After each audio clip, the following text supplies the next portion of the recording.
अच्छा, अली ताबिश तो कह रहे हैं कि शुभमन गिल खेलेंगे, आपके ज़राए कह रहे हैं कि ईशान किशन खेलेंगे। मुझे ये बताइएगा कि आपके ज़राए क्या कह रहे हैं कि केएल राहुल क्या टीम इंडिया में शामिल होंगे या फिर केएल राहुल को रेस्ट करना पड़ेगी पाकिस्तान इंडिया के मैच में? साद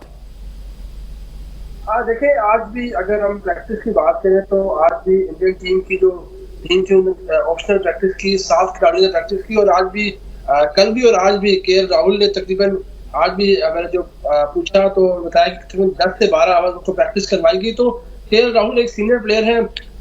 देखते हैं कि इंडियन टीम अब कौन सी हिकमत अमली के साथ कल अपनी टीम अनाउंस करती है। लेकिन जो मैंने शुरू में बात कर रहा था कि शुभमन गिल ने भी आज टेस्ट ऑफिस में कहा कि क्योंकि पाकिस्तान इंडिया के मैच बहुत कम होते हैं, तो क्योंकि हम तो जो दीगर जो टीमें हैं उनके साथ हम सारा साल खेलते हैं, क्योंकि पाकिस्तान के साथ हमें जब मौका मिलता है, कई वर्ल्ड कप में मिलता है, एशिया कप में मिलता है, तो इसलिए हमें मुश्किल आती है, क्योंकि पाकिस्तान के जो पेसर्स बॉलर है वो दुनिया के बेहतरीन बॉलर है। तो शुभमन गिल ने भी इस बात को आज अपनी प्रेस कॉन्फ्रेंस में उन्होंने ये बात की थी। तो देखना ही होगा कि इंडिया किस हिकमत अमली से कल मैदान में उतरता है। और पाकिस्तान अगर देखा जाए तो पाकिस्तान के जो कप्तान बाबर आजम इस वक्त फुल कॉन्फिडेंस में लग रहे हैं और अपनी जो टीम है वो एक दिन पहले अनाउंस कर रहे हैं। उन्होंने देखा तीनों मैचेस में अपनी जो टीम है वो एक दिन पहले अनाउंस की है, तो इससे लग रहा है कि बाबर आजम काफी कॉन्फिडेंस लेवल में है, पूरी टीम की जो मोराल है वो काफी आए है।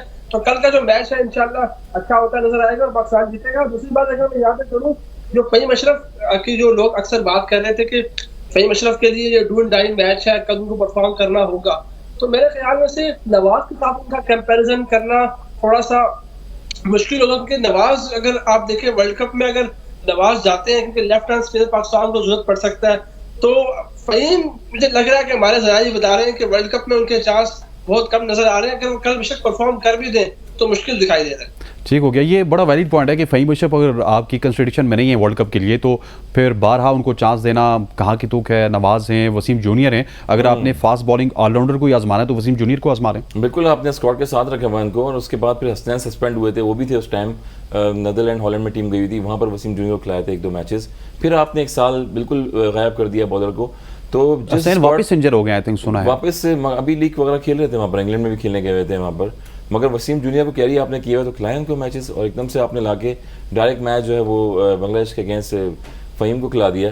तो कुछ समझ से बाहर है ये चीज़ें हैं। और जहाँ स्क्वाड में आपको रखा हुआ प्लेयर को तो वहाँ पर खिलाए। वर्ल्ड कप भी आ रहा है तो आपको टीम की तैयारियाँ करनी है सारी।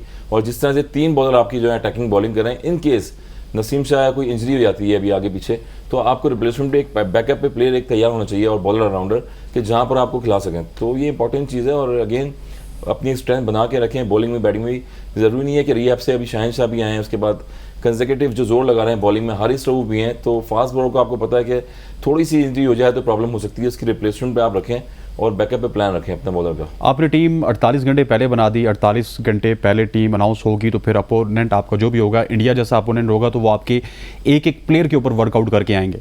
और ये कैसी लगी आपको टीम अनाउंसमेंट? क्योंकि अभी आपने पिच नहीं देखा, अभी आपने कंडीशंस नहीं देखी, हो सकता है कि बैटिंग पिच हो सकता है कि बॉलिंग पिच हो। वैसे तो वहाँ पे 260-70 वाला ही पिच होगा, लेकिन फिर भी इतना ज़्यादा मतलब कॉन्फिडेंस कहाँ से आ गया बाबर आजम में?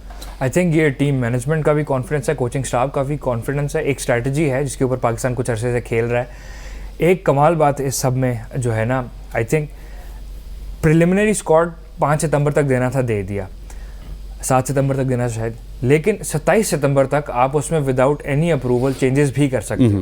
तो आई थिंक पाकिस्तान के पास ये अगले जो 3 मैच बचे हैं इनमें वो टाइम है इंशाल्लाह, 3 मैच मैं कह रहा हूँ फाइनल भी डाल के इंशाल्लाह माशाल्लाह कि आप चेक कर लो स्क्वाड को।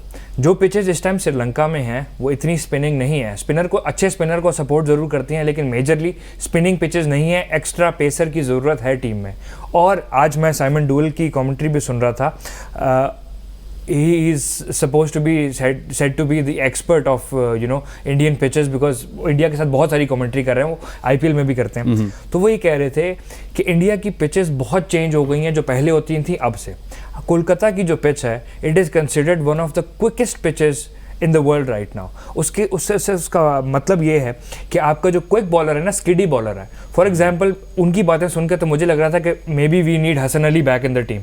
जिस तरह की वो बात कर रहे थे कि पिचेस स्किड करेंगी, उन्होंने जो नाम लिए जिन बॉलर्स के, मैं कहता हूँ लूक वुड का नाम किया उन्होंने, जो गस नए आए हैं इंग्लैंड के उनका नाम लिया, मार्क वुड का नाम लिया उन्होंने, किसकी पैट कमिंस का नाम लिया, कि इनको बहुत जिप मिलेगा पिचेस में से। अगर आपको ऐसी ही पिचेस के ऊपर टीम डिसाइड करनी है कि ऐसी पिचेस होंगी जहाँ पे स्किडी बॉल निकलेगा, बॉल उठेगी, तो I would prefer Faheem Ashraf over Wasim junior because of experience and experience alone.